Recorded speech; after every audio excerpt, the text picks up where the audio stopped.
Sonic Schoolhouse is one of the biggest meme games in the entire Sonic franchise, but what even is this game, and is it actually beatable? Well, today I'm gonna find out what Sonic Schoolhouse is really all about. I don't know what I'm doing anymore. I imagine most of you have at least heard of this game. I mean, even the official Sonic social media reference it, for crying out loud, so I'm not gonna go through the absolute basics, but I do think some of this game's backstory is interesting, so I'm gonna do the generic video game YouTuber thing and read off of the Wikipedia page of the game I'm covering. Apparently, Sonic Schoolhouse wasn't originally meant to be a Sonic game at all. Instead, it was gonna feature this clock character.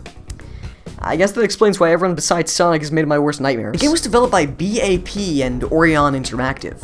BAP seems to have only ever made collaboration projects, and Orion published a total of 2 games. Well, we're definitely working with a formidable team here. This game was surprisingly easy to set up for Windows freaking 11, but since I don't have a CD-ROM, most of the sound and video files didn't work, so unfortunately, I couldn't check out any of the, what I assume to be life-changing bus rides. First thing you're met with is a bunch of logos and the best song in the entire game.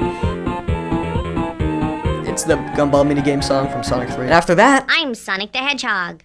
You're going to play in my schoolhouse. Who is this? Sonic in this game is voiced by Meg Inglema, which I think is the first and only time Sonic was ever voiced by a woman. She sounds exactly how I expect a Sonic educational game exclusive voice to sound. Probably the worst Sonic voice actor ever, though. Anyways, I think we should actually get into the game, so I'm gonna pick the funny-looking crocodile and, guess we're gonna learn some math.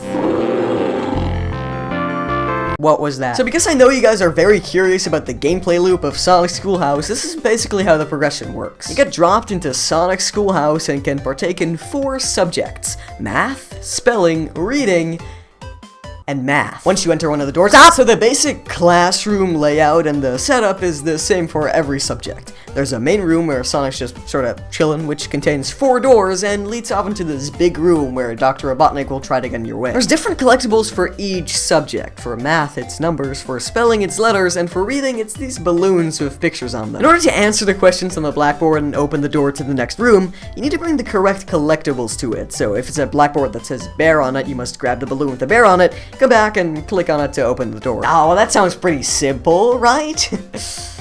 Well, it is. Each room actually contains another room with 2 more doors inside. This time they'll lead to special tokens that can be used to partake in different activities within the hub world. The Sonic tokens let you play yard games, the bus tokens let you partake in life-changing bus rides, and the keys, I don't know, I still have no idea what they do, I just picked them up because they look cool. This is a fantastic system in my opinion. I mean, way too many school games try to make the subject itself fun, but that's just never gonna work. It's either gonna be too fun to actually be a good way to get good at the subject, or it's not gonna be fun enough to replace just learning normally. So rewarding kids with the ability to play fun games after they're done with what they're supposed to do is legitimately a much better way to handle it, in my opinion. Now that the games are fun though, after you're done collecting tokens, you can play a grand total of 2 yard games. One is an open environment where you have to collect 5 rings. Yeah, it was over pretty quickly. And the other is a memory game. None of them switch up the gameplay style at all. You're still just running through a 3D environment, so they're quite clunky, but I'd still like to see someone beat my score on the rings minigame. Imagine never having collected a single ring in Sonic Schoolhouse ring minigame and calling yourself a Sonic fan. That couldn't be me. Now, you probably had no idea about this because I never knew this before playing this game, but this game actually has multiplayer. Yeah, you know I had to torture X-Spool. Why? What? You look horrifying. Which one do you want to do, the rings or the blocks? This is a Sonic game, so we gotta do the most iconic part of any Sonic game. The blocks. Why am I even playing this game still? Oh, okay, you just snatched my item!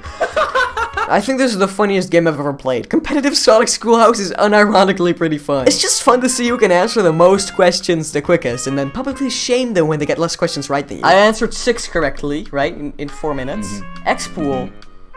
Ooh, this proves that X-Pool is objectively less of an intellectual individual than I am. What? So that's it, really. Sonic Schoolhouse isn't really a fun game, and I would never recommend it to anyone due to how inconvenient it is to set up, but it has its charm, I guess. I don't know, I ran out of good stuff to say about this game. Just watch another video at this point. Not even worth giving a clever ending.